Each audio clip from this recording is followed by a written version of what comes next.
I've always loved playing Assassin's Creed games as a child, and the characters had a great effect on me both emotionally and mentally. Throughout different games, we learned their feats of durability and strength, and they solidified themselves as the best protagonists ever in gaming history. But the question arises, which one of the Assassin's Creed protagonists is actually the most durable one? Let it be Connor, Bayek, or Cassandra. A lot of the characters come in mind when we talk about durability. But in this video, we will talk about one definitive answer on who is the most durable one. So this ranking will focus on that particular topic. Watch this video till the end to find out. And let's begin.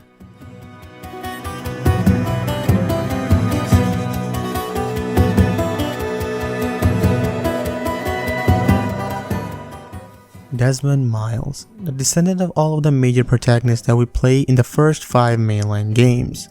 If we talk about his skills, then because of living his every ancestor's memory, he has learned a thing or two. But on the durability side, he is quite durable but mentally.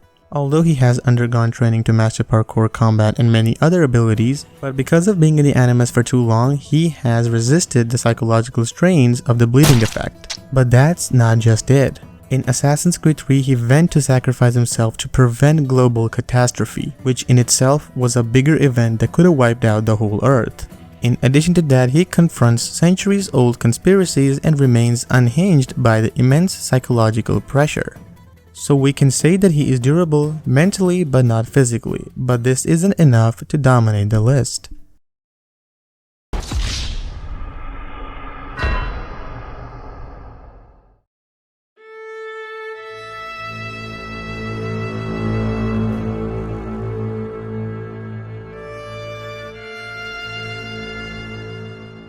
A supporting character in Assassin's Creed Valhalla, but a major one in Mirage, Basim ibn al-Isaac has a lot of feats which we need to talk about. Since many people miss out on him on rankings because he's a newer protagonist, so we decided to include him. In Assassin's Creed Valhalla, the first time we see him, he is quite rugged and old. He is seen fighting with elegance and with agility, which is unmatched. He can be seen with Eivor fighting in sieges and claiming his place. And in the end, Eivor was also having a bit of difficulty in capturing him because he was too fast. In Mirage, when we finally see him in his younger days, we see that he doesn't have much durability in terms of combat, because obviously the whole game was made around stealth. But in terms of mental durability, he wipes out everyone.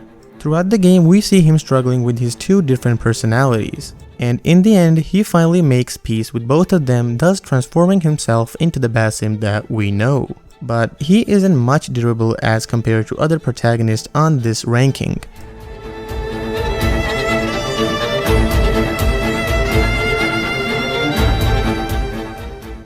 Much like Edward, Shay also showcases a similar style of combat, gameplay, and parkour as he does. Which means that everything that Edward can do, Shay can as well. So to make this comparison fair, we will scale his feats based on story.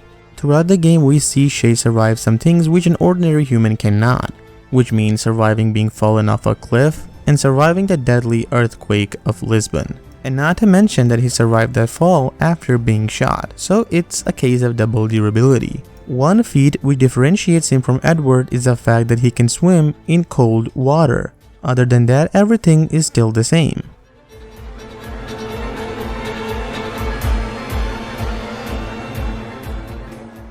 Both the Fry twins have shown excessive feats of durability and strength in the game. Where Jacob is the strongest, Evie is the stealthy and strategic one. And since the game revolves around both of them, so I will include them in a single category. In the mainline Assassin's Creed Syndicate game, there aren't any feats of durability that we can actually use, but in the DLC of the game, Jack the Ripper, their feats are explained pretty well. Evie, despite being older, is seen doing parkour moves and combat moves swiftly as she did in her youth. And Jacob, on the other hand, survived after being stabbed in the eyes. And this in itself is a feat which many protagonists lack. But aside from this, there isn't anything major or notable that we could have featured in the video.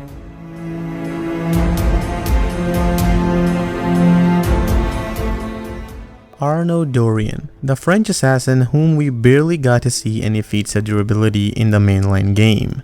In terms of gameplay, we can see him fight and do all manners of stuff, but in combat he's pretty much weak. He can be killed in a few hits, and that's justified because the game uses a very advanced form of combat system which actually requires mastery. Or we can say that he isn't a character made for brute force. His main strength relies in stealth, so he dominates there. But there are some feats which I would like to share with you guys. He jumped from the prison in the beginning of the game without having a scratch. He can also be seen handling the attacks of the Sword of Eden, which played a pivotal role in the storyline. And in that exact same moment, the whole debris fell on him, which he handled like a Chad. He may seem weak at first, but he's durable as hell, and I give him that.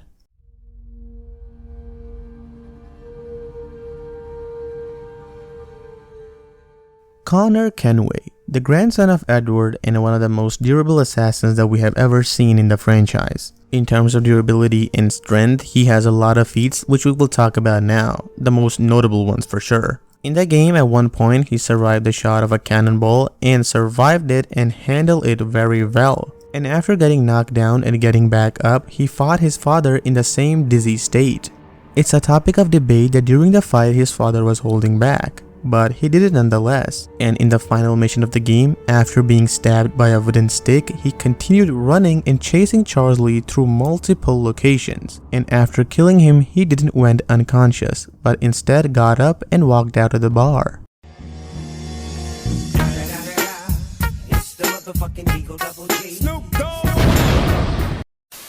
Some minor feats of him also include fighting the bear and many other creatures of the wild, and that's why he's the most strongest out of the original protagonists.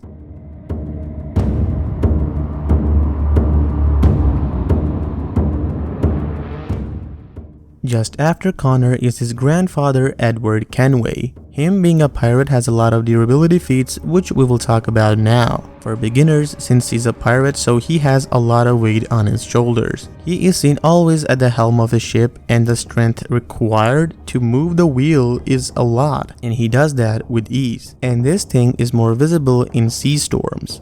But these feats don't justify him, don't they? He can also swim underwater and can hold his breath for a long period of time, which is practically impossible for a normal human being. He can not only hold his breath but can also fight creatures and survive their attacks while being in the same state. And at one point of the storyline, he survived a whole month alone in an island. But the biggest feat of them all was when he got shot by Bartholomew Roberts and was still seen walking. And yes, there are many more, but these were one of the few that I could remember very well. Let us know in the comment section what we missed.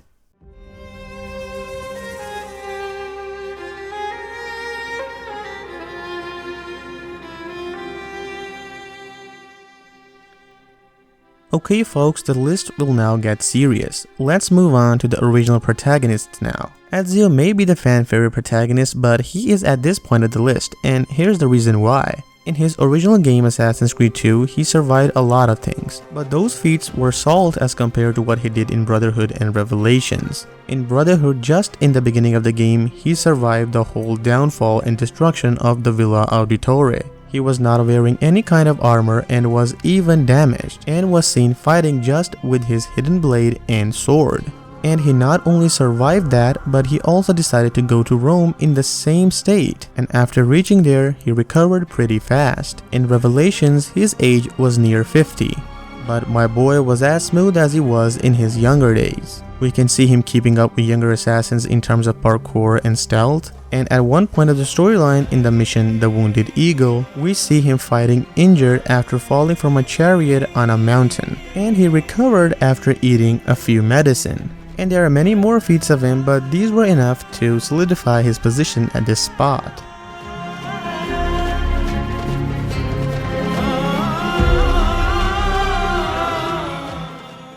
The more I speak about him, the more longer this video gets. Altair has a lot of feats of durability, which if I start talking about will make this video an hour long. But just to make this video short and to include him on this ranking, I will take care of a few feats of his.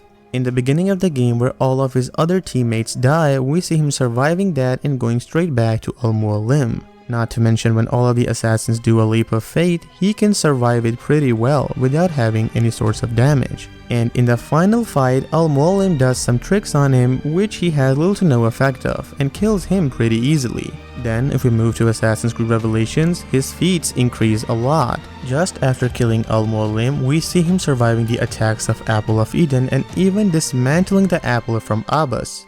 And just after a few memories, at the age of 60, he is seen outrunning younger assassins and even killing them. And some more memories later, he is seen walking with ease at the age of 90 and using the Apple of Eden, which in fact depletes a lot of energy from the user. So my boy Altair is not a force to be reckoned with. I try to put him as much higher as I can, but sadly the other three dominate this list.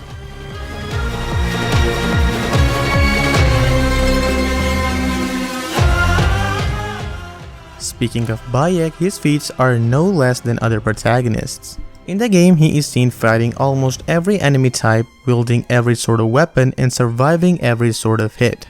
He can survive the attacks of brutes, wild animals including crocodiles, hippopotamus, and lions. And since we also fight war elephants in the game, so they are also included. And in his older days, primarily in the DLC The Hidden Ones, we can see him doing parkour moves and some flashy combat moves pretty easily like he did in his younger days. So he's not a character to be slept on, he's quite durable and his feats can be seen as we explained.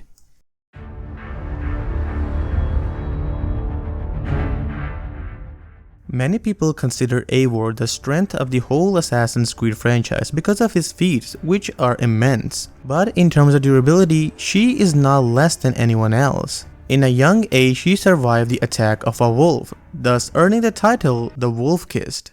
Hey, gorgeous. I just feel like that your lips should meet mine. For scientific reasons, like a chemistry experiment. So come on here, beautiful. Throughout the game, we see her surviving attacks which a normal human being could not. In gameplay, she jumps from tall heights and survives like a pro, can survive in the cold waters of Norway and snowstorms.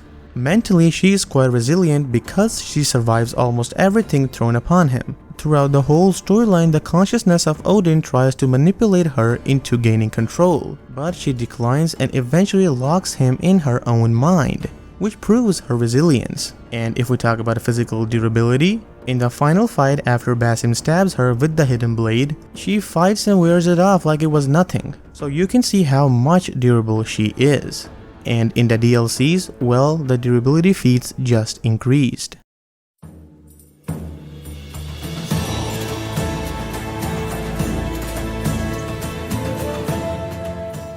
Cassandra from Assassin's Creed Odyssey is one of the few characters in the whole franchise who holds this amount of durability feats. Many people will call this comparison or ranking unfair because she's a demigod, and yes, they are true, but we're making this ranking of all Assassin's Creed protagonists whether they're demigods or not. While she was a child, she was thrown from the peak of Mount Taygetos, and she survived without a scratch. Throughout the story, she was so powerful that she could survive almost everything that was thrown upon her. She was seen fighting enemies of huge durability and strength, including the mythical creatures like Minotaur, Medusa, Cyclops, and the 100-armed Hecatoncheires. In the DLC The Fate of Atlantis. And because of her strength and durability, nothing can be seen as a challenge for her. Even her brother Deimos was having difficulty in fighting her. So you can say that throughout the game, she didn't have any actual opportunity to show off her durability. And when she gets the staff of Hermes,